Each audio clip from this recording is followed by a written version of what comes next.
Welcome to my channel learn math happily.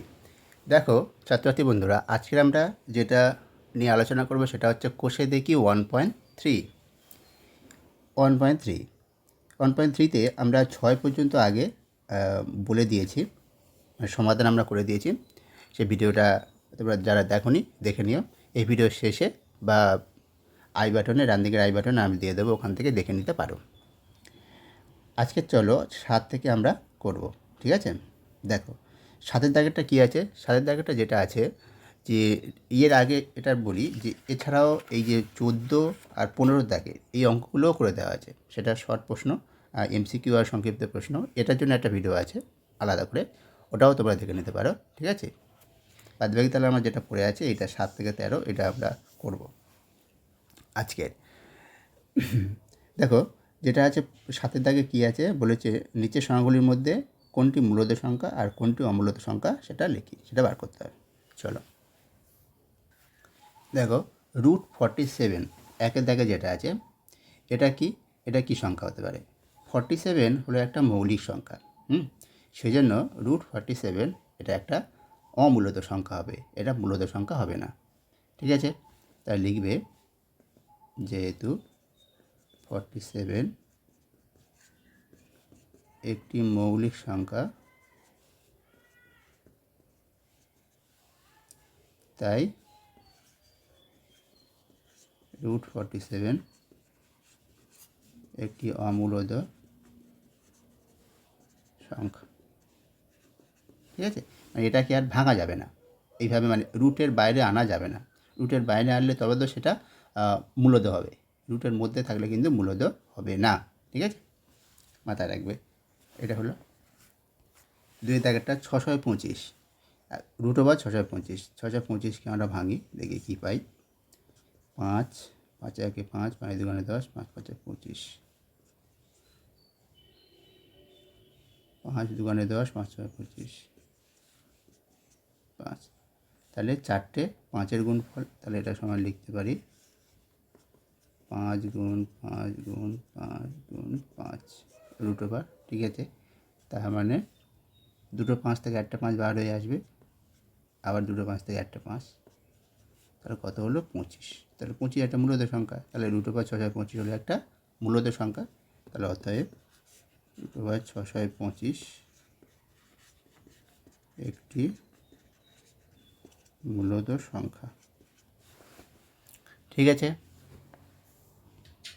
দেখো 3 নম্বরটা কী আছে, এটা 6.5757, মানে এটাই 5-7 করে যাচ্ছে, মানে এরপরে 5-7 আবার 5-7, মানে 5-7টা রিপিট হচ্ছে, বারে বারে ফিরে আসছে। তাহলে এই ধরনের সংখ্যা কি? এটা হলো একটা আবৃত্ত আবৃত্ত অসীম সংখ্যা। আবৃত্ত অসীম সংখ্যা, আবৃত্ত অসীম, যে কোনো আবৃত্ত অসীম সংখ্যা সেগুলো সবই হচ্ছে মূলদ সংখ্যা, ঠিক আছে? সেই জন্য এটা একটা মূলদ সংখ্যা। এটাকে এইভাবে লিখতে পারি 5-7 পৌনঃপুনিক মাথায়, 5 আর 7-এর মাথায় পৌনঃপুনিক। তার মানে কি এই 5-7টা বারে বারে ফিরে ফিরে আসছে, সেটাকে এইভাবে লেখা যায়। তাই লিখব এটি একটি আবৃত্ত আবৃত্ত অসীম সংখ্যা, অসীম দশমিক সংখ্যা,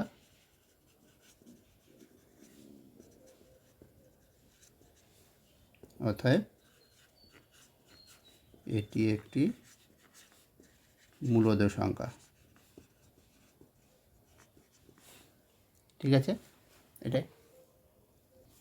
এবার এই যে অঙ্কটা দেওয়া আছে দেখো কীরকম, এই যে সংখ্যাটা দেওয়া আছে, এই সংখ্যাটা কীরকম সংখ্যা? এটা হচ্ছে দেখো প্রথমে 1 আসতে যা আছে, তারপরে দশমিকের পরে কীরকম সংখ্যা আছে দেখো 1, তারপর একটা 0, তারপর 1, তারপর দুটো 0, 1 3টে 0। তার মানে কি এটা কোনো নির্দিষ্ট নয়, একটা একটা আসছে বারে বারে, কিন্তু একের পরে শূন্যটা যেটা আসছে সেটা কোনো সময় একবার, কোনো সময় দুবার, কোনো সময় 3বার এবং 4বার, এভাবে কি বেড়ে বেড়ে যাচ্ছে, কোনো নির্দিষ্ট সংখ্যা আসছে না। এই ধরনের সংখ্যা যখন দেখব তখন সেটাকে কি বলবো? সেই সংখ্যাটা হচ্ছে, এটা হচ্ছে আবৃত্ত নয়, আবৃত্ত বলবো না, ঠিক আছে? এটা হলো অসীম দশমিক সংখ্যা, অনাবৃত্ত অসীম দশমিক সংখ্যা এটা, ঠিক আছে? অনাবৃত্ত অসীম দশমিক সংখ্যা, এই সংখ্যাটাকে আমরা তখন বলবো অমূলদ সংখ্যা। এটা কী হবে? এটা হলো একটা অমূলদ সংখ্যা। তাহলে লিখব কি, এটি একটি অসীম অনাবৃত্ত সংখ্যা, অনাবৃত্ত দশমিক সংখ্যা,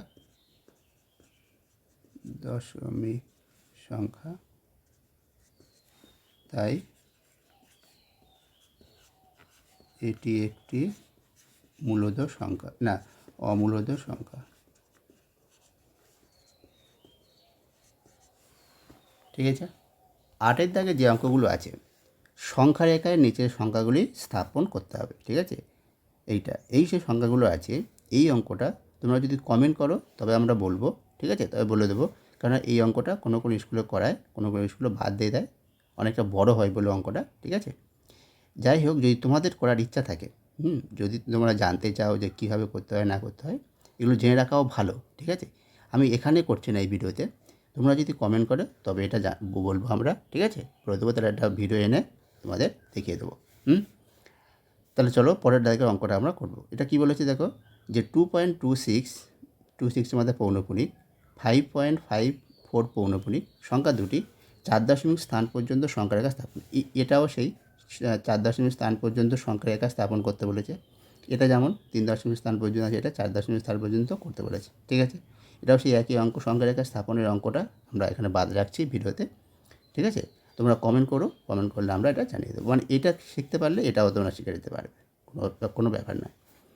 এবার দেখো, তারপর 10 দাগে কী আছে, 10 দাগে বলেছে এই দুটো যে সংখ্যা দুটির মধ্যে দুটো মূল্যদ সংখ্যা লিখতে হবে। চলো আমরা এটা কীভাবে করতে পারি। দেখো, এই দুটো কিন্তু অমূল্যদ সংখ্যা। দেখো, এটা দেখে বোঝা যাচ্ছে 2 3 2, তারপরে দুটো 3, মানে বেড়ে যাচ্ছে, আবার 2 3টে 3। তার মানে এইরকম সংখ্যাগুলোকে কী বলেছি, সেটা হচ্ছে অমূল্যদ সংখ্যা হয়। আবার দেখো নিচেরটা কী আছে, 2 1 2 1 1, আবার 2 3টে 1, বেড়ে যাচ্ছে একটা। ঠিক আছে, তাহলে এই সংখ্যা দুটো অমূল্যদ সংখ্যা, দুটো অমূল্যদ সংখ্যার মধ্যে আমাকে মূল্যদ সংখ্যা দুটো বার করতে বলেছে। দুটো কীভাবে, দেখো এখানে কে বড়, এখানে বড় দেখো 2 এর 2 আছে প্রথম, দ্বিতীয়টা 3, তার মানে এটা বড়, এটা 1 আছে, তাই এটা বড়। তার আমার এমন সংখ্যা নিতে হবে যে এই সংখ্যার থেকে বড় আর ওই সংখ্যার থেকে ছোট। তাহলে এর থেকে বড় কি হতে পারে, এর থেকে বড় আমি এরকম নিতে পারি, 2 নিতে পারি। তাহলে 0.22, দেখো 2 হলে সেটা হয়ে যাবে বড়। তারপর যা দিই না কেন, তা আমি শুধু এইটাই মূলত সংখ্যা বলেছে, তাহলে আর বেশি যাব না। ঠিক আছে, 2 এইটা নিতে পারি।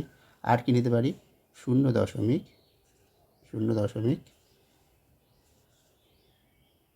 2 3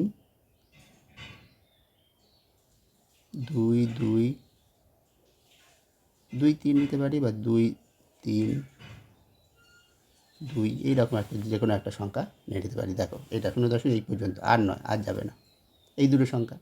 এখানে উত্তর আরও অনেক হবে, এরকম সংখ্যা নিয়ে নিতে পারি। দেখো 2 পর্যন্ত, তারপরে গেলে তো সেটা তো ওর থেকে বড় হয়ে যাবে। ঠিক আছে, বা এটা না নিয়ে আমি যদি এরকম নিই 0., এটা নিলেও হবে, এই দুটো হয়ে গেল। আবার কেউ যদি এরকম নেয় এর থেকে বড়, তাহলে 0.2 নিলাম, 2-এর পরে 2, শুধু 3 নিলাম, 2 3, বা এরকম নিয়ে নিলাম, শুধু 2 3 নিলে, এর থেকে বড় ওর থেকে ছোট হয়ে যাবে। দেখো শুধু 2 3, 2.23, এটা হতে পারে। আরেকটা হতে পারে 0. এরকম 2 2 2 2, মানে বেড়ে যাচ্ছে। তার মানে এটা হচ্ছে পৌনপুণিক সংখ্যা, বেড়ে নয়, এই 3টে পর্যন্ত, এই 3টে নিলাম, দশমিকের পরে 3টে, আচ্ছা 4টে 2। ঠিক আছে, এই সংখ্যাটা দেখো এর থেকে বড় 2, এর থেকে তো বড় 2, দুটো তো 2 আছে, দ্বিতীয় পদে 2 আছে, তাহলে এর থেকে বড় হচ্ছে ওর থেকে ছোট। তার মানে এই 4টের মধ্যে যে কোনো দুটো বলতে পারবে। এছাড়া আরও অনেক হয়। ঠিক আছে, অনেক সংখ্যা হয়। তার মানে কীভাবে বিচার করব, হয় এই 2 ঘর নেবো, মানে দশমিকের পর আমি 2 ঘর নিতে পারি, 3 ঘর নিতে পারি, 4 ঘর নিতে পারি। দেখো 2 ঘর নিলে এইটা, সেটা এর থেকে বড় ওর থেকে ছোট। 3 ঘর নিলে দেখো এর থেকে বড় ওর থেকে ছোট, এই পর্যন্ত রেখে দিলাম। ঠিক আছে, এইটা। বা কেউ যদি এরকম নেয় 0.2 3 2 3, এই 4 ঘর, দশমিকের পরে 4টে, এটাও একটা মূলত সংখ্যা হবে। ঠিক আছে, যে কোনো দশমিক সংখ্যা, যে কোনো সসীম দশমিক সংখ্যা, সেগুলো সবই তো মূলত সংখ্যা। এটা সসীম, তো এরপর তো আর কোনো সংখ্যা নেই। ঠিক আছে, তাহলে এটাও একটা মূলত সংখ্যা, দশমিক পরে 2 3 2 3। বোঝা গেল? তাহলে এইভাবে আমরা মূলদ সংখ্যাগুলো নিতে পারি। ঠিক আছে? বেশ, এখানে কিন্তু উত্তরের মধ্যে কারোর উত্তর কিন্তু মিল হবে না, একই উত্তর আসবে না, বিভিন্ন জনের বিভিন্ন রকম, যে যেভাবে নেবে সংখ্যাটা তার উত্তর হতে পারে। তবে দেখতে হবে যে সংখ্যাটা নেবে সেটা এর থেকে বড় ওর থেকে ছোট হচ্ছে কিনা, মানে এই দুটো সংখ্যার মধ্যে আছে কিনা, এটা কিন্তু বিচার করে দেখতে হবে। দেখো এই দুটো সংখ্যা দেওয়া আছে, 0.2101 এইটা, তার মানে এটা হচ্ছে সসীম দশমিক সংখ্যা। আর এরপর আর সংখ্যা নেই, কিন্তু এটা কি আছে, 2 করে বেড়ে চলেছে, মানে অসীমের দশমিক সংখ্যা, যেটাকে লেখা যায় এইভাবে 0.2 পৌনঃপুনিক। ঠিক আছে? এবার এই সংখ্যা দুটোর মধ্যে দুটো মূলদ সংখ্যা বার করতে হবে। দেখো দুটো মূলদ সংখ্যা কী হবে, মূলদ সংখ্যা বার করতে বলেছে ওই আগের মতো একই রকম। এটা একটা, মানে এটা একটা মূলদ ছিল, একটা অমূলদ, এই না, এটাও মূলদ এটাও মূলদ সংখ্যা, দুটোই মূলদ সংখ্যা। আগেরটা কী ছিল, আগের অঙ্কটাতে দুটো অম্লদ সংখ্যা ছিল, এখানে দুটো মূলদ সংখ্যা। এই দুটো মূলদ সংখ্যার মধ্যে আমার দুটো মূলদ সংখ্যা বার করতে হবে। দেখো এখানে মূলদ সংখ্যা কী হতে পারে, একটা মূলদ, এটা এটা দেখে কি দেখতে পাচ্ছ যে এটা কে ছোটো কে বড়, কে ছোটো বলো তো, 2, প্রথমটা 2 আছে, তারপরটা কী আছে দেখো, তারপরটা আছে 2, তারপরে কিন্তু এখানে 1 আছে, তাহলে এটা ছোট এটা বড়। তাহলে এর থেকে বড় একটা সংখ্যা নিতে হবে, এর থেকে বড় সংখ্যা নিতে পারি কি, দশমিকের পরে দুটো 2 নিলাম, এর তো দশমিক পরে অনেক কটা 2, এর মাত্র 2 দশমিক পর্যন্ত এই পর্যন্ত নিলাম, তাহলে এইটা একটা উত্তর হতে পারে। ঠিক আছে? এটা একটা মূলদ সংখ্যা হয়ে গেল, এই দুটোর মধ্যে একটা। আরেকটা নিতে পারি এইরকম, এটার থেকে ছোটো নিতে হবে, তাহলে দশমিকের পরে 2টা একটা থাকলো। ঠিক আছে? 2 নিতে যাবে, কারণ প্রথমটা 2 আছে, 2-এর থেকে ছোটো নেওয়া যাবে না, 2-এর থেকে ছোটো নেওয়া যাবে না। তার প্রথমটা 2, তারপরটা কী নিতে পারি, 3ও নিতে পারবো না। দেখো 3 নিলে এর থেকে বড় হয়ে যাবে, এর থেকে ছোটো হতে হবে, 3 নিতে পারবো না। তাহলে কী নিতে পারি, তার মানে একটা ঘর এবারে পজিশানটা চেঞ্জ হয়ে যাবে, এইভাবে কিন্তু ভাবতে হবে পজিশান। প্রথমটা 2 নিলাম, তাহলে এর থেকে ছোটো, এবার যদি এর থেকে বড় এটা তো হলো, আরেকটা 2 নিচ্ছি, আরেকটা 2 নিলে দেখো এই পর্যন্ত 3 ঘর পর্যন্ত, এই দশমিক, এটা হচ্ছে সসীম হচ্ছে, এটা অসীম নয়। ঠিক আছে? তাহলে আমি 3 ঘর পর্যন্ত রাখতে পারি, 3 ঘর, এর 3 ঘর তো আছেই। ঠিক আছে? তিনে মানে তৃতীয় ঘরে কী আছে, 0 আছে, এটা তো প্রথম দ্বিতীয় ঘরে তো 2 আছে, মানে এর থেকে বড় এটা হয়ে গেছে, এবার এর থেকে ছোটো করতে গেলে আমি 3 ঘর পর্যন্ত নিয়ে নিলাম, এর আর বেশি যাচ্ছি না। তাহলে এটাও একটা এই দুটো সংখ্যার মধ্যে মূলদ সংখ্যা হয়ে গেল। বোঝা গেল? তাহলে এই আমার দুটো, এইভাবে কিন্তু ভেবে ভেবে করতে হবে। এবার যদি আরেকটা চাইতো তখন কী হতো, তাহলে আরেকটা এর একটা হচ্ছে এটা হলো প্রথমে তো এইটা, তারপর এটা, আরেকটা যদি হয় তাহলে আরেকটা বাড়িয়ে দাও, 2 2 2 2, 4টে নিয়ে নাও, কারণ এটা তো অনেকগুলো আছে এরপরে। ঠিক আছে? 2-এর পর আমি অত 4টে 2 নেবো না, আমি 2 2 নিলাম, তারপরে যেহেতু এর থেকে বড় হয়ে গেছে এবার এরম নিলাম, 4টে 2 বাদ দাও, 0.2 2, এবার 1 নিলাম, এটা এর থেকে তো বড়, এর থেকে কিন্তু ছোটো, দেখো 1 নিলেই ছোটো হয়ে যাবে। আবার এইরকম নিতে পারি, আরেকটা সংখ্যা 2 2, এর থেকে বড় হয়ে গেছে, এর থেকে ছোটো, মানে এবার কি এখানে আমি 0 1 নিতে পারি। দেখো 0 1, তার মানে এর থেকে বড় এর থেকে ছোটো হয়ে গেল। এইরকমভাবে অসংখ্য আরও নেওয়া যায়, অসংখ্য হতে পারে। ঠিক আছে? তোমার দুটো চেয়েছে, যে কোনো দুটো এর মধ্যে এখান থেকে বার করে নেবে, শুধু নিয়মটা জানো কীভাবে করলাম। বুঝে গেল? এইভাবে হচ্ছে তোমাকে বার করতে হবে। এখানে দশমিকের পরে 4টে 2 নিলেও সেটাও একটা উত্তর হবে। ঠিক আছে? এই অঙ্কটার ক্ষেত্রে কেউ যদি দশমিকের পর 4টে 2 নেয় সেটাও হবে একটা মূলদ সংখ্যা। দেখো 12 দাগেরটা কী বলেছে, স্বাভাবিক সংখ্যা, অখণ্ড সংখ্যা, পূর্ণ সংখ্যা, মূলদ সংখ্যা, অমূলদ সংখ্যা, বাস্তব সংখ্যা, এদের নিয়ে 10টা সত্য বক্তব্য বলতে হবে আর 10টা মিথ্যা বক্তব্য। ঠিক আছে? যেমন সত্য বক্তব্যগুলো আগে বলি। সত্য বক্তব্য,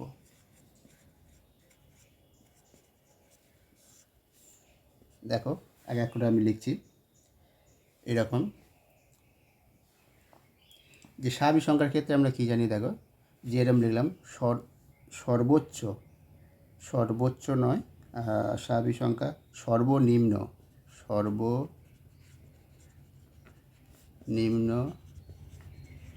স্বাভাবিক সংখ্যা হলো 1। এটা একটা সত্য বক্তব্য, ঠিক আছে। সর্বনিম্ন স্বাভাবিক সংখ্যা, সব থেকে ছোটো স্বাভাবিক সংখ্যা হলো 1। 2 নম্বর, আমি লিখতে পারি যে 0 একটি অখণ্ড সংখ্যা। অখণ্ড সংখ্যা, অখণ্ড সংখ্যা ও পূর্ণ সংখ্যা। অখণ্ড সংখ্যা ও পূর্ণ সংখ্যা। 0 একটা অখণ্ড সংখ্যা ও পূর্ণ সংখ্যা, ঠিক আছে। এটা একটা বক্তব্য। আরটা লিখতে পারি, দুটি মূলদ সংখ্যার যোগফল সর্বদা মূলদ সংখ্যা হবে, ঠিক আছে। আর একটা, দুটি অমূলদ সংখ্যার যোগফল সর্বদা অমূলদ হবে না, ঠিক আছে। এটা একটা। 4টে হলো, দেখো, এটা দুটি মূলদ সংখ্যার গুণফল সর্বদা মূলদ সংখ্যা হবে, দুটি অমূলদ সংখ্যার বিয়োগফল, মূলদ সংখ্যার বিয়োগফল সর্বদা মূলদ সংখ্যা হবে, মূলদ সংখ্যার বিয়োগফল। তাহলে এটা হলো। এবার দেখো 7 নম্বর, দুটি স্বাভাবিক সংখ্যা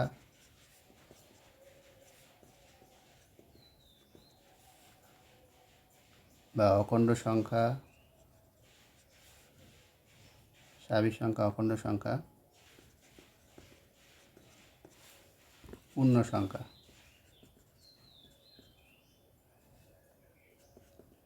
সংখ্যার যোগফল সর্বদা স্বাভাবিক সংখ্যা, স্বাভাবিক সংখ্যা, এখানে বা লেখো, একসঙ্গে বলে দিলাম। স্বাভাবিক সংখ্যা বা অখণ্ড সংখ্যা বা পূর্ণ সংখ্যার যোগফল, মানে দুটো স্বাভাবিক সংখ্যার যোগফল বা দুটো অখণ্ড সংখ্যার যোগফল বা দুটো পূর্ণ সংখ্যার যোগফল সর্বদা কী হবে, স্বাভাবিক সংখ্যা বা অখণ্ড সংখ্যা। অখণ্ড সংখ্যা হলে অখণ্ড সংখ্যা, তাহলে এটা একসঙ্গে না লিখে শুধুমাত্র দুটো স্বাভাবিক সংখ্যা লেখা, এতগুলো দরকার নেই। পূর্ণ সংখ্যাটা কেটে দাও, এইটা দুটো স্বাভাবিক সংখ্যার যোগফল সর্বদা স্বাভাবিক সংখ্যা হবে, স্বাভাবিক সংখ্যা হবে। একসঙ্গে লিখলে অসুবিধা হয়ে যাচ্ছে। তাহলে দুটো স্বাভাবিক সংখ্যার যোগফল সর্বদা স্বাভাবিক সংখ্যা হবে। এবার লেখো আর একটা, 8 নম্বরটা, যে দুটি, এটা নয়, আর আরেকটা বক্তব্য যদি লিখি যে সর্বনিম্ন ও সর্বোচ্চ, সর্বনিম্ন সর্বোচ্চ স্বাভাবিক সংখ্যা, সর্বোচ্চ না বলে সব থেকে বড় আর সব থেকে ছোট, এই কথাটা লিখতে পারো। ওটাও লেখা যেত, যাই হোক, সব থেকে বড় ও সব থেকে ছোট ছোট পূর্ণ সংখ্যা, পূর্ণ সংখ্যা পাওয়া যাবে না, এটা একটা, ঠিক আছে। পূর্ণ সংখ্যা পাওয়া যাবে না। 9 দাগে দেখো, সমস্ত মূলদ সংখ্যাই বাস্তব সংখ্যা, এটা একটা, ঠিক আছে। সমস্ত মূলদ সংখ্যাই বাস্তব সংখ্যা। আর আরেকটা কী লেখা যায় দেখো, সমস্ত পূর্ণ সংখ্যা, পূর্ণ সংখ্যাই মূলদ সংখ্যা। 10টা সত্যবিভক্ত আরও লেখা যায়, আরও অনেক আছে, ঠিক আছে, অনেকগুলো হয়। 10টা বক্তব্য চাইছে এখানে, 10টা আমরা দিয়ে দিলাম, ঠিক আছে। তোমরা এছাড়া আরও অনেকগুলো তোমরাও যাচাই করে নিতে পারো, সত্য বক্তব্য বলে লিখে কমেন্ট করে জানিয়ে যে এটা সত্য হবে না এটা মিথ্যা হবে, ঠিক আছে। এবারে মিথ্যা বক্তব্য আমরা নিয়ে আসবো, ঠিক আছে। এবার এইগুলোর উল্টো দিলে মিথ্যা বক্তব্য হয়ে যাবে। তুমি সত্য বক্তব্য যেগুলো লিখেছে, যেখানে বলেছি যে সমস্ত পূর্ণ সংখ্যা মূলদ সংখ্যা, তুমি লিখতে পারবে যে সমস্ত মূলদ সংখ্যা পূর্ণ সংখ্যা। এটা একটা মিথ্যা বক্তব্য, কারণ সমস্ত মূলদ সংখ্যা তো পূর্ণ সংখ্যা নয়। তাহলে এর উল্টো দিয়ে দিলে, ঠিক আছে। যে কটা লিখেছি তার একটু ঘুরিয়ে গাড়িয়ে উল্টে দিলে কোনটা হবে। যেখানে বলেছি যে দুটি স্বাভাবিক সংখ্যার যোগফল হচ্ছে তোমার এ সংখ্যা, না সবগুলো উল্টে দিলে হবে না। যাই হোক, তাহলে এইভাবে এবার মিথ্যা বক্তব্যগুলো দেখে নাও, দেখলে বুঝতে পারবে কীভাবে মিথ্যা বক্তব্য আসছে। দেখো দেখো প্রথমে লিখি যে সব থেকে বড় স্বাভাবিক সংখ্যা হলো 100। এটা একটা মিথ্যা বক্তব্য। সব থেকে ছোটো অখণ্ড সংখ্যা 1, না 1 হবে না, এটাও একটা মিথ্যা বক্তব্য, ঠিক আছে। সব থেকে ছোটো অখণ্ড সংখ্যা কি 0। আবার দুটো পূর্ণ সংখ্যার ভাগফল সর্বদা পূর্ণ সংখ্যা হবে, সেটাও ভুল কথা। পূর্ণ সংখ্যার ভাগ করলে সবসময় পূর্ণ সংখ্যা হবে তা নয়, তাহলে এটা একটা মিথ্যা বক্তব্য। তাহলে এই তিনটে হলো, ঠিক আছে। মানে এমন কটা বক্তব্য লিখবে যেটা ওই অখণ্ড, যেখানে অখণ্ড সংখ্যা থাকবে, স্বাভাবিক সংখ্যা থাকবে, মূলদ সংখ্যা, অমূলদ সংখ্যা, সবগুলোকে নিয়ে মোট 10টা লিখতে হবে। তাহলে এখানে দেখো স্বাভাবিক সংখ্যা দিয়ে হয়ে গেছে, অখণ্ড সংখ্যা হয়ে গেছে, পূর্ণ সংখ্যা হয়ে গেছে, বাকি আছে মূলদ, অমূলদ, বাস্তব সংখ্যা। এদেরকে নিয়ে এবার আমরা আরও কয়েকটা বক্তব্য, মানে 7টা বক্তব্য লিখব। চলো দেখো, এই তিনটে সমস্ত বাস্তব সংখ্যাই অমূলদ সংখ্যা, এটা সম্ভব নয়, এটাও মিথ্যে। দুটি অমূলদ সংখ্যার গুণফল সর্বদা অমূলদ সংখ্যা, এটাও মিথ্যে। গুণফল সর্বদা অমূলদ সংখ্যা হবে না। তারপরে দেখো 0 একটি অমূলদ সংখ্যা, এটা একটা মিথ্যে কথা, ঠিক আছে। তাহলে 6টা হলো। দেখো দুটি মূলদ সংখ্যার মধ্যে কেবলমাত্র 3টি মূলদ সংখ্যা পাওয়া যাবে, সেটা তো নয়, এছাড়া আরও পাওয়া যাবে, তাই তো, তাই এটার মিথ্যা। সব থেকে বড় মূলদ সংখ্যা হলো, দেখো এরকম লিখেছি 1000 বা এটা তো নয়, এর থেকে আরও আছে, মানে বড়, সব থেকে বড় মূলদ সংখ্যা পাওয়াই যাবে না, ঠিক আছে, সেজন্য এটা নয়, এটা হলো, এটা একটা মিথ্যা বক্তব্য, ঠিক আছে। দেখো এটা দুটো অখণ্ড সংখ্যার ভাগফল সর্বদা অখণ্ড সংখ্যা হবে, এটা একটা মিথ্যা বক্তব্য। তারপর দুটো স্বাভাবিক সংখ্যার বিয়োগফল সর্বদা স্বাভাবিক সংখ্যা হবে, এটা সম্ভব নয়, এটা একটা মিথ্যা বক্তব্য, ঠিক আছে। তো এই 10টা হয়ে গেল, আরও আছে অনেকগুলো, আরও অনেক দেওয়া যায়, ঠিক আছে। এই 10টা করে চেয়েছিল সত্য, 10টা মিথ্যা বক্তব্য আমরা দিয়ে দিলাম। এবার চলো পরের দাগে দেখি কী আছে। তোমরা কমেন্ট করে জানাতে পারো যে কোনো একটা বক্তব্য, যেটা তোমাদের বলছিলাম আগে, যে কোনো একটা বক্তব্য লিখে এদের বিষয়ে সেটা জানতে চাইতে পারো যে সেটা সত্য বক্তব্য না মিথ্যা বক্তব্য, যদি তোমাদের মনে কনফিউশন থাকে, সন্দেহ থাকে, ঠিক আছে, কমেন্ট করে তোমরা জানাতে পারো, সেটা আমরা বলে দেবো সেটা সত্য না মিথ্যা, ঠিক আছে। দেখো 13 দাগেরটা কী বলেছে, যে এই যে সংখ্যামালা দেওয়া আছে, 1 নম্বর আছে, 2 নম্বর আছে, 1 নম্বর এই যে সংখ্যামালাটা, এই সংখ্যামালার বলেছে কতগুলো যোগ, বলেছে একটা গুণ করতে 2 টাকা লাগবে আর একটা যোগ করতে 1 টাকা। এইভাবে তাহলে এই সংখ্যামালাটা সমাধান করতে, মানে এই সংখ্যামালাটা করতে, x=5 বসিয়ে যেটা সংখ্যামালাটা করতে, এই সংখ্যাটা নির্ণয় করতে আমার কতগুলো গুণ কতগুলো যোগ করে মোট কত টাকা লাগবে সেটা বার করতে হবে। আর কী করে বুঝবো কতগুলো গুণ কতগুলো, দেখো এখান থেকে আমরা দেখব x=5 বলেছে, x=5 বসালে এটা কী দাঁড়ায় 3, দেখো এই একটা গুণ 3 গুণ, তো এটা গুণ এক্সের মধ্যে 5 দুবার 5 বসবে, তাহলে 5 গুণ 5 এই হয়ে গেল, যোগ 2 গুণ 5 যোগ 1, তাহলে কতগুলো গুণ হলো, একটা দুটো, তিনটে গুণ হলো, আর এই একটা দুটো যোগ, গুণ করতে আবার যোগ করতে হবে, দুবার যোগ করতে হবে, তাহলে দুটো যোগ, তিনটে গুণ দুটো যোগ, তাহলে একটা গুণে তো 2 টাকা, তার তিনটে গুণের জন্য কত 6 টাকা, আর যোগ একটা যোগের জন্য 1 টাকা, তার দুটো যোগের জন্য 2 টাকা। তাহলে লিখতে হবে এখানে 3টি গুণ ও 1টি যোগ করতে, একটি নয় দুটি যোগ করতে হবে, তাই সংখ্যামালাটির মান, তাই লিখবে সংখ্যামালাটির মান নির্ণয় করতে লাগবে 3, 2 3 দোকানে 6, যোগ 2 গুণ 1, তাই তো, যোগ চিহ্ন 1 টাকা, তাহলে কত, এত টাকা সমান কত, 3 2 6 2 8, 8 টাকা, 8 টাকা লাগবে। ঠিক আছে, এখানে 3টে গুণ ও দুটো যোগ করতে হবে, লিখে নিলে। তাই সংখ্যামালাটির মান নির্ণয় করতে লাগবে এত টাকা, মানে টোটাল 8 টাকা। এটা হয়ে গেল। এবার বলেছে কি, যে এই নিয়ম আর কী নিয়ম ব্যবহার করে সব থেকে কম টাকা খরচ হবে, কী নিয়ম ব্যবহার করলে। এই নিয়মে করলে তো আমাদের এই টাকা খরচ হলো, এর থেকে কি কম নিয়মে এমন নিয়ম আছে যেটা ব্যবহার করলে আমার কম টাকা খরচ হবে? চলো দেখি সেইটা। এইটাকে যদি আমি এরকম করে নিই, দেখো এক্সটা আমি কমন নিয়ে নিচ্ছি, তাহলে 3x + 2 + 1। এবার দেখো এখানে কটা গুণ করতে হচ্ছে, 3 গুণ এক্স, আর এক্সের জায়গায় 5 বসাও, এক্সের জায়গায় 5 এখানে লিখবে, এখানে সমান সমান দেবে না, এখানে লিখবে x সমান 5 বসিয়ে, তারপর এটা লিখবে। ঠিক আছে, এটা সমান, এটা নয়, এটা লিখবে x সমান, আগেরটাও তাই, আগেরটা ওটা বলে দেওয়া হয়নি, এটা সমান লিখতে পারো, তাহলে লিখে দেবে যখন x সমান 5। ঠিক আছে, এখানে লিখে দেবে, তাহলে এটা নয় সমান দিলে দিয়ে এখানে লিখে 5, এটা 3 গুণ, এটা গুণ হবে, গুণ এটা 5 যোগ 2 + 1 যখন x সমান 5, এটা লিখে দিলে। এবার দেখো কটা গুণ হচ্ছে, একটা দুটো, আর এখানে যোগ কটা, একটা দুটো যোগ। ঠিক আছে, তাহলে দুটো যোগ আর দুটো গুণ, তাহলে গুণটা কমে গেল, তাই তো। তাহলে এক্ষেত্রে লিখবে 2টি গুণ ও 2টি যোগ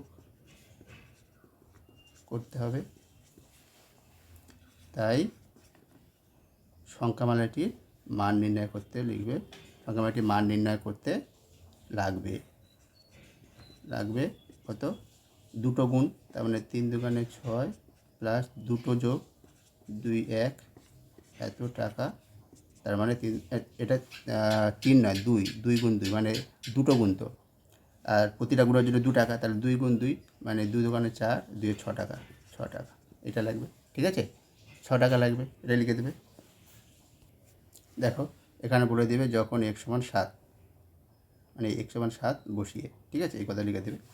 তাহলে এটা তাহলে কী হচ্ছে, দেখো একটা দুটো তিনটে গুণ, 4 5টা 6টা গুণ করতে হচ্ছে। ঠিক আছে, ঠিক আছে, x কিউ মানে তিনটে 7 এর গুণফল, আর দুটো 7-এর গুণফল এটা, তা 3টে 7-এর গুণফল মানে এখানে দুটো গুণ, আর এর সঙ্গে এটা, তার মানে 3টে গুণ, আর এখানে দুটো গুণ, 5 একে 6, 3 2 5 6, তাহলে 6টা গুণ করতে হচ্ছে। আর যোগ কটা, 1 2 3, তিনটে যোগ, তা লিখবে এক্ষেত্রে 6টি গুণ ও 1 2 3টি যোগ করতে হবে। ব্যাস, তাই সংখ্যামালাটির মান নির্ণয় করতে লাগবে কত টাকা, দেখো 6 গুণ 2 গুণ করতে দুটো, যোগ 3 গুণ 1 এত টাকা, তার মানে 6 2 12, 15 টাকা এটা লাগবে। এবার দেখবো সবথেকে কম ক টাকা লাগে কীভাবে করলে। ঠিক আছে, দেখো এক্ষেত্রে কটা লাগছে, দেখো আমি যদি এই লাইন পর্যন্ত রেখে দিতাম, আমি x স্কোয়ারটা কমন নিয়েছি, নিলে 2x + 3 হয়েছে। ঠিক আছে, এখানে 2x + 3 ব্র্যাকেট দিয়ে দিলাম। এখানে আমি যদি এই লাইনে রাখতাম তাহলে কটা গুণ করতে হবে, দেখো এখানে একটা 2 গুণ এটা একটা হলো, আর তার সঙ্গে x ইন্টু এক্স তার সঙ্গে এক্স, মানে এখানে দুটো তিনটে, এখানে একটা 4টে হতো।